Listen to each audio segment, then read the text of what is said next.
मध्य प्रदेश की जीवनदायिनी कही जाने वाली नर्मदा नदी से जुड़ी कई कहानियां प्रचलित है। कई कहानियां ये बताती हैं कि क्यों नर्मदा नदी ने कुंवारी रहना पसंद किया और क्यों ये नदी हमेशा उल्टी दिशा में प्रवाहित होती है।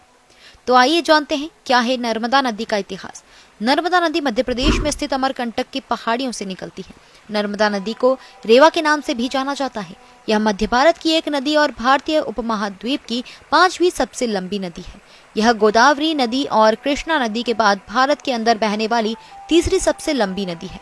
मध्य प्रदेश राज्य में इसके विशाल योगदान के कारण इसे मध्य प्रदेश की जीवन रेखा भी कहा जाता है। नर्मदा नदी को लेकर कई लोक कथाएं प्रचलित हैं। एक कहानी के अनुसार नर्मदा, जिसे रेवा के नाम से भी जाना जाता है, जो राजा मैखाल की पुत्री है, उन्होंने नर्मदा से शादी के लिए घोषणा की कि जो राजकुमार गुलाब कावली के फूल उनकी बेटी के लिए लगाएगा, उसके साथ नर्मदा का विवाह होगा। सोनभद्र यह फूल ले आए और उनका विवाह तय हो गया। दोनों की शादी में कुछ दिनों का समय था। नर्मदा सोनभद्र से कभी मिली नहीं थी। उन्होंने अपनी दासी जुहिला के हाथ सोनभद्र के लिए एक संदेश भेजा। जुहिला ने नर्मदा से राजकुमारी के वस्त्र और आभूषण मांगे और उसे पहनकर वह सोनभद्र से मिलने चली गई। सोनभद्र ने जुहिला को ही राजकुमारी समझ लिया। जुहिला की नीयत भी डगमगा गई और वह सोनभद्र का प्रणय निवेदन ठुकरा नहीं पाई। काफी समय बीता, जुहिला नहीं आई तो नर्मदा का सब्र का बांध टूट गया। वह खुद सोनभद्र से मिलने चली गई। वहां जाकर देखा तो जुहिला और सोनभद्र को एक साथ पाया। इससे नाराज होकर नर्मदा नदी उल्टी दिशा में निकल पड़ी।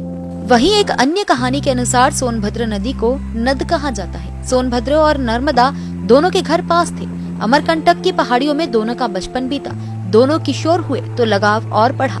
दोनों ने साथ जीने की कस्में खाई। लेकिन अचानक दोनों के जीवन में जुहिला आ गई। जुहिला नर्मदा की सखी थी। सोनभद्र जुहिला के प्रेम में पड़ गया। नर्मदा को यह पता चला तो उन्होंने सोनभद्र को समझाने की कोशिश की, लेकिन सोनभद्र नहीं माना। इससे नाराज होकर नर्मदा दूसरी दिशा में बहने लगी और हमेशा कुंवारी रहने की कसम खाई। कहा जाता है कि इसलिए सभी प्रमुख नदियां बंगाल की खाड़ी में मिलती है, लेकिन नर्मदा अरब सागर में मिलती है। भारत की इस पवित्र पावन नर्मदा नदी का उद्गम मध्य प्रदेश में मैकाल पर्वत के अमरकंटक के पास है। नर्मदा नदी अपने उद्गम से निकलने के बाद कपिलधारा नामक जलप्रपात बनाते हुए आगे बढ़ती है। रास्ते में कई घुमावदार मोड़ और घने जंगल और चट्टानों को चीरते हुए जबलपुर पहुंची है। यह नदी अमरकंटक से निकलकर करीब 1300 किलोमीटर से ज्यादा की लंबी दूरी तय करती है।